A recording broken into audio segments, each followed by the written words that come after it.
Good morning everyone, GK Dipankar YouTube চ্যানেলে তোমাদেরকে স্বাগত। আজ আমরা 28শে জানুয়ারি 2024 কারেন্ট অ্যাফেয়ার্স নিয়ে তোমাদের সঙ্গে আলোচনা করব। তো ভিডিওটি খুব ভালো করে মনোযোগ দিয়ে দেখো। তো ভারত কোন দেশের সাথে যৌথ সামরিক মহড়া খঞ্জর আয়োজন করেছিল? তো এখানে আমাদের উত্তর হবে বি, কিরগিজস্তান। তো কিরগিজস্তানের সঙ্গে ভারত যৌথ সামরিক মহড়া খঞ্জর আয়োজন করেছে। তো ভারত এবং কিরগিজস্তানের মধ্যে এক্সারসাইজটা হয়। আচ্ছা, 2024 সালের কততম এডিশন হলো? 11th এডিশন, অর্থাৎ 11তম এডিশন হলো। এবং কবে থেকে কবে পর্যন্ত চলবে? না, 22শে জানুয়ারি থেকে 2রা ফেব্রুয়ারি পর্যন্ত চলবে। আচ্ছা, কোথায় হচ্ছে এটি? হচ্ছে হিমাচল প্রদেশের বাকলাহতে। হিমাচল প্রদেশের বাকলাহতে। আর আমরা এক্সারসাইজ কিরগিজস্তানের সঙ্গে করছি, তো স্ট্যাটিক কিন্তু ইম্পর্টেন্ট হয়ে গেল। কিরগিজস্তানের স্ট্যাটিক ইম্পর্টেন্ট হয়ে গেল। তো কিরগিজস্তানের রাজধানী কি? রাজধানী বিশকেক। বিশকেক রাজধানী। আচ্ছা, মুদ্রা হচ্ছে কিরগিজস্তানি সোম। আচ্ছা, প্রাইম মিনিস্টারকে? প্রাইম মিনিস্টার হচ্ছে আকিলবেক জাপারভ। প্রাইম মিনিস্টার হচ্ছে আকিলবেক জাপারভ, আর প্রেসিডেন্ট হচ্ছে সাদির জাপারভ। আর হ্যাঁ, তোমরা প্রতিদিন জিকে উইথ দীপঙ্কর চ্যানেল দেখো তো?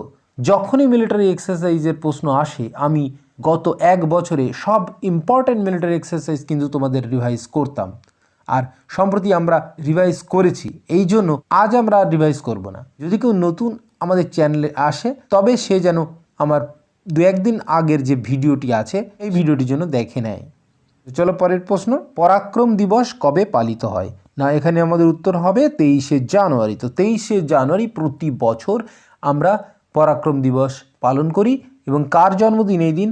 না, এই দিন হচ্ছে নেতাজি সুভাষচন্দ্র বোসের জন্মদিন। তো নেতাজি সুভাষচন্দ্র বসুর জন্ম কবে হয়েছিল? না, 1897 সালের 23শে জানুয়ারি উড়িষ্যার কটক শহরে। আর এবার 127তম জন্মদিন পালন করা হয়েছে। আর তো তোমাদের মনে আছে হয়তো 2-3টি বিখ্যাত স্লোগানও কিন্তু দিয়েছিলেন। জয় হিন্দ, জয় হিন্দ, তারপর দিল্লি চলো, তারপর হচ্ছে তোমরা আমাকে রক্ত দাও, আমি তোমাদেরকে স্বাধীনতা দেব। তো এই 3টি কিন্তু ইম্পর্ট্যান্ট। তো এই দিবসটি আমরা কত সাল থেকে পালন করছি? না, 2021 সাল থেকে পালন করছি। আচ্ছা, একটি ট্রেনের নাম তার নামে রাখা হয়েছিল, তার নাম কি? না, হাওড়া কালকা মেল। এই ট্রেনের নাম পরিবর্তন করে নেতাজি এক্সপ্রেস রাখা হয়েছে। তো এগুলো একটু খেয়াল রাখবে। তো এখানে দিনের প্রশ্ন। তো যখনই আমি দিবসের প্রশ্ন পড়ি, তো সেই বছর বা তার পূর্বে যে দিবসগুলো হয়েছিল সব কিন্তু রিভাইজ করি। তো এবার কিন্তু তা করব না। এবার আমি কি করব? না, কিছু কিছু মহান ব্যক্তির জন্ম জয়ন্তী সেগুলো একটি রিভাইজ করব। চলো।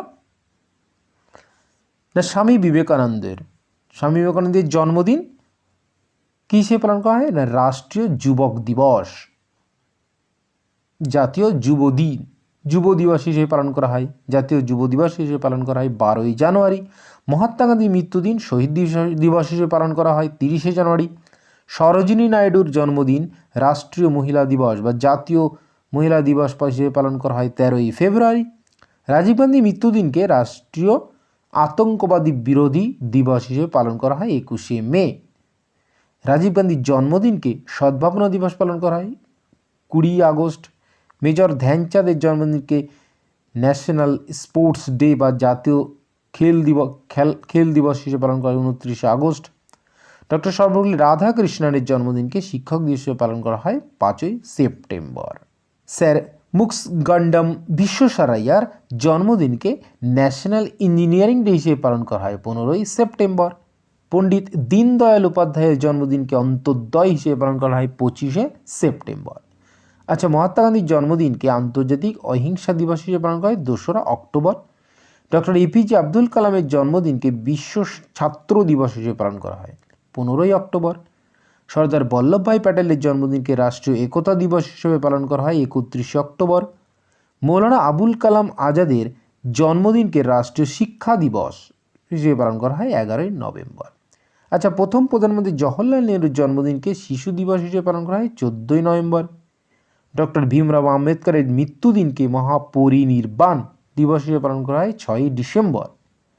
চৌধুরী চরণ সিংয়ের জন্মদিনকে রাষ্ট্রীয় কৃষক দিবস হিসেবে পালন করা হয় 23শে ডিসেম্বর এবং পূর্ব প্রধানমন্ত্রী অটল বিহারী বাজপেয়ীর জন্মদিনকে সুশাসন দিবস হিসেবে পালন করা হয় 25শে ডিসেম্বর। তো এগুলো একটু খেয়াল রাখবে, প্রতিটা কোশ্চেন কিন্তু খুব ইম্পর্টেন্ট।